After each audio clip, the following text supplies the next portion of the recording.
All right. No. We are BrewGeeks. No. And you'll notice we are not in the official BrewGeeks kitchen. No, we're not. That is because we are stepping it up. BrewGeeks is going dun dun dun all grain. Not that we know how to do it. We just figured we'd try. So I'm gonna go ahead and do the bill here. So what we're making today is a honey wheat. We actually kind of threw this recipe together. We have no idea if it's gonna taste like crap, which it really could, but here we go. We've got some wheat malt here. Got a couple pounds of flaked wheat.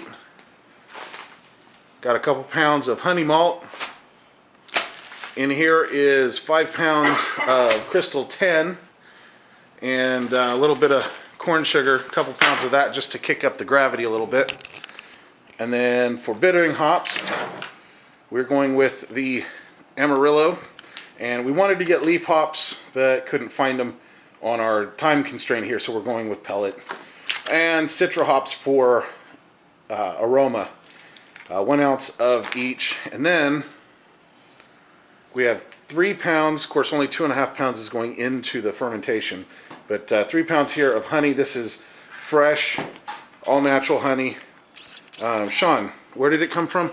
It came from Marion, Kansas. It's actually a local beekeeper that I have the pleasure of knowing, and got that straight from the comb. So good stuff. I'm hoping it makes a difference, because it's amazing to eat stuff. It was really good on my cornflakes. So I'm hoping it's amazing in beer. So yeah, there it is. Let me see if I can get in on the name here. Come on. It's trying. Venduska apiaries, pure honey, chemical free. Yeah. Now, are we getting paid for product placement? I just want to know, because I mean, if we're doing This is just having a hard time focusing. Oh, by the way, this is Steve. Hi guys. This is our friend who has been brewing beer longer than us, but has also never done all grain. Is that correct? This is our first time, so we're breaking our cherries on this, and We're popping our beer cherries. hopefully it's not one of these mistakes that a lot of girls make when they do it their first time. So, yeah. Are you speaking from experience? Were you a mistake? I was never a mistake, no, because I've never had that opportunity. I'm not lucky enough for that, but of course, the longer I hang out at the elementary schools and the middle schools, you never know. That is a total joke.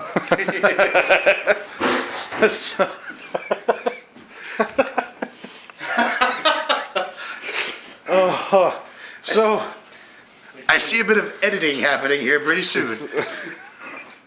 I still have to get once we get enough money from all this, I'll get my van and put on there, free kittens, free candy. Candy always works. Candy van, yeah. Candy always works. Anyways, so we don't raise up any pedo bears or get the cops called on us. Why would they do that? I don't know. So anyways, here's our mill. This is all unmilled, so we have a mill. I mean, we pulled out all the stops. We actually, check it out, wort chiller. This is not ours, this is Steve's. So we're still not smart. Our 15-gallon brew pot. This is also Steve's, which he didn't have anywhere to put it, so he's storing it over here. We're just storage space. That's the deal. I'm just using these guys so I can brew here. It's a false bottom and everything. Real nice thermometer on it.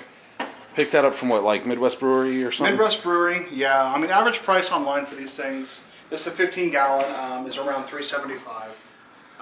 Definitely, if you are interested in actually brewing anything with grains, Blickman Boilermakers are pretty much the industry standard. The cool thing about these guys is that they actually they make their pots from the ground up, thinking of making for beer. Whereas you can buy like regular pots and from like restaurant supply stores, which are good, but this actually has it to where they pretty much come with your ball valve, your thermometer. You've got a glass scope on here to actually see the quality of the wort that's going to be inside here. Easily cleans out. You know, they come with a little pipette that cleans it out. It's yeah, you definitely want to get one of these if you really want to be seriously into brewing. So there's that. Let's see. We're for the first time using a brew computer, and this is it. This is actually just my laptop, but we did actually pick up a copy of BrewSmith, and if I can scroll back up, there we go. There, come on, focus on the right thing. There it is, Badger. It may be terrible beer, but we got a cool logo. So, yeah, check it out. Anyways, so I'm going to go ahead and cut it here. We're going to finish getting everything prepped. We're going to start the mash, and we'll be back.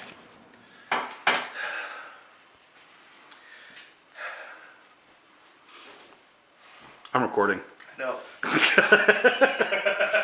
So, Sean is perched with our handy right angle drill. That drill cost us $80. Not for just the drill, but for the bit too, because we needed that to drill one hole. We spent $80 to drill one hole. And now it's been repurposed. Yeah. Yep. Okay, there you go, you're open. All right, this is the honey malt. Honey malt. All right, I guess just dump it in there. And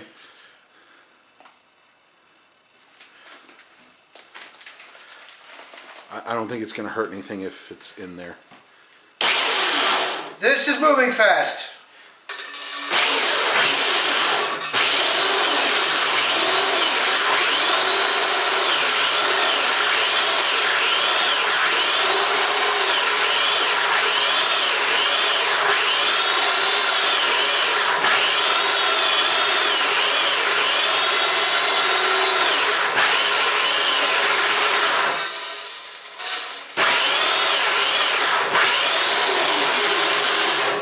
So, we now have 2 pounds of milled honey malt. I think that's all the recording we need of this. Our watchers will thank us. Please. Alright, we need all the wheat. That was a little scary. And there it is. We're coming up to temperature. Almost there. Almost ready to drop our grains in. We've got Kevin in the house with us. Hey guys. Hey guys. And Steve's ass crack. No, that's his face. Damn, that's messed up. Got 21 pounds of milled grains. Oh, hey. I'm so glad I'm the camera guy and I don't have to lift that. Hey, and we've got another pair of hands, someone to hold that thing. You can't really tell, but our deck back here is kind of slanty. So the brew pot's kind of wiggly. What? I don't want to say anything mean. I apologize for my drooping deck. It does wobble about quite a bit, especially when you have multiple men standing. I mean people. We putting the grains in yet? Sean has a problem with keeping an erect deck. It is kind of droopy, but it is nicely trimmed. We don't have any Right. bushes around the deck. I We've did trimmed. do quite a bit of scaping around my Yes. deck. Yeah, manscaping is Right. always good. Therefore, it makes the deck So look bigger. are we up? Can we drop the grains? We yet? can. Yeah, it's at 160. All right, someone hold So her steady. I think I'm gonna have to bring the gamma up on this. Yeah. It's kind of dark. You got it? That's not bad. That's not too bad. I'm just saying, like my thermometer's like right at the water line, but that's gonna All right. go up here. Here we go. So it's like 10 o'clock at night. This grain's got a mash for 50 minutes. Yeah, that's a great picture right there. And then we've got an hour of boil time. There's no way this is getting done before midnight. Get it back in.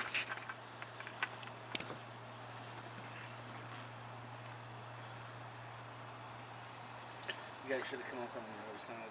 Let's stir it. Let's just in circles and stuff. I don't give a shit. Honey badger don't care. He's a nasty ass. Please tell me the water at least covers the grains. The water covers the grain. No, not really. Well, it's still gonna all soak in, but yeah, it does. Yeah, we can stir it just a little bit there. Spoon. Oh my god. You're not the tick. Oh my god, that smells good. It smells It so smells sweet. So, what did we drop down to? Oh, we didn't actually lose much at all. We're right at temperature. Probably lose a little bit when we stir it around. But, oh. Yep. I got it. So, Kevin here is an honorary brew geek. He doesn't actually brew much with us, but he's on our gaming channel. What he lacks in brew, he makes up in geek. Yes. It's true. It is true. So now begins the long, arduous process of watching the damn temperature because we didn't have a cooler. So we're doing a temperature mash on this. It's got a mash for, How's the temp look?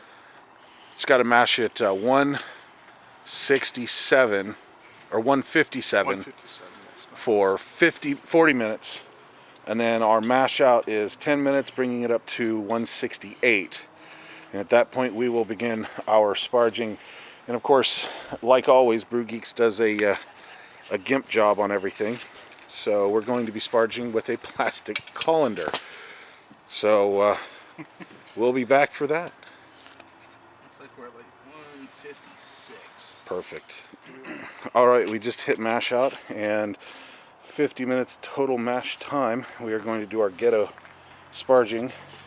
So let's go ahead and crank open the valve and get the wort running in there. It's probably going to come flying out. Basically what we want to do is use the sparge water to keep the water level just above the grain bed. Because what we're doing at this point is rinsing the grains to get as much of the sugars out. Gotcha. So the colander goes over that.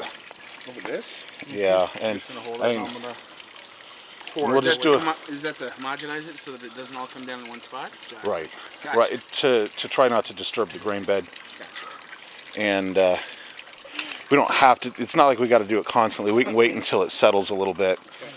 Sparge water didn't hit 170. We're gonna go ahead and sparge with it anyways. And I gotta say, I took a little taste of that wort, and it's tasty. Smells good. It does smell good. It smells wonderful. It smells kind of like cereal. Go figure. Go figure. Exactly. It's grains, and it's wheat, so no corn. So Anybody have to go pee now? Not yet. this is riveting. I'm gonna pause now. So here we are. I mean, one of them's beating. We just put the wort on to boil. We're just over 140 degrees. And if you couldn't tell, I'm a little out of breath. And you might also notice the light's much better. And we're back in the dirty BrewGeeks kitchen because we weren't planning on brewing in here tonight. So here's our hero number 1,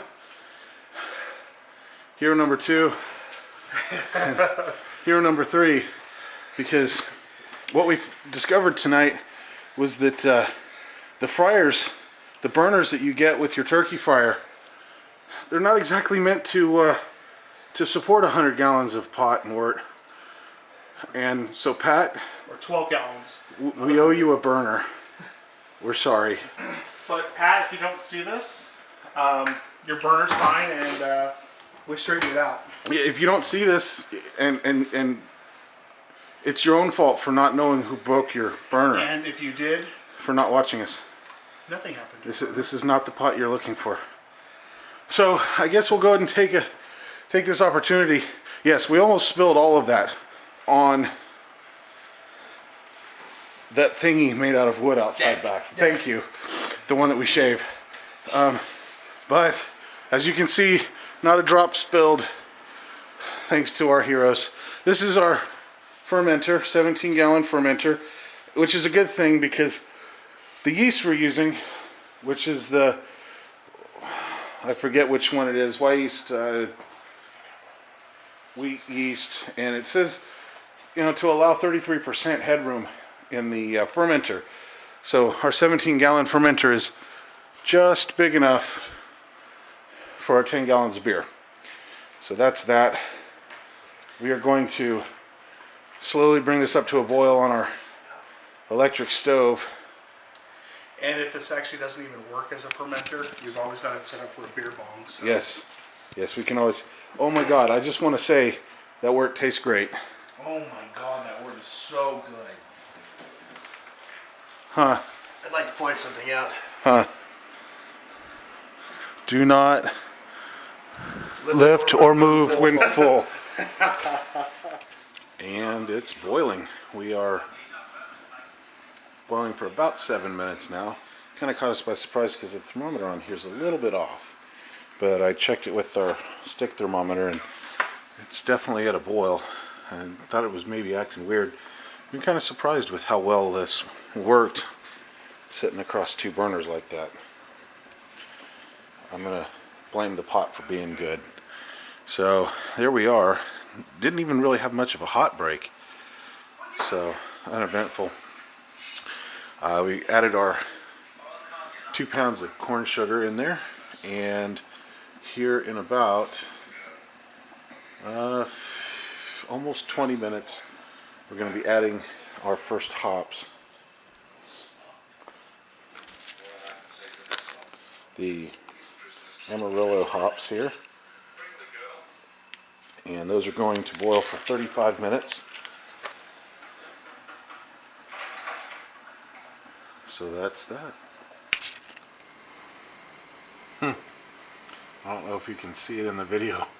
We've got clouds in here.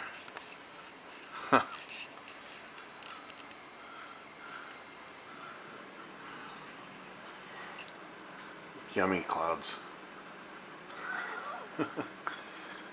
So it is 2 in the morning and I just added the aroma hops, the citra hops, to the boil. We got 10 minutes and it comes out,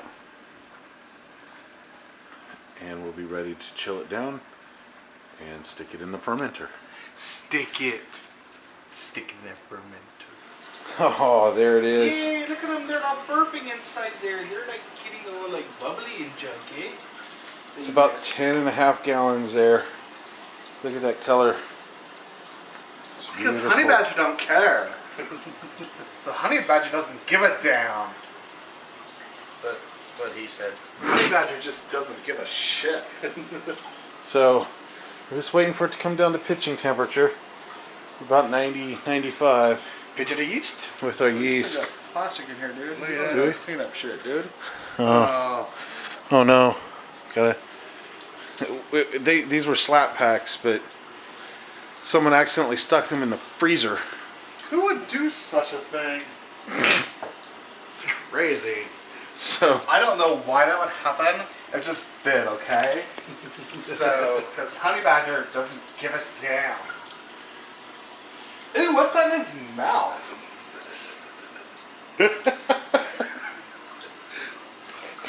So, hey, that's Steve's ass. So there it is. Badger. Badger. Say it with me. Badger. What he said.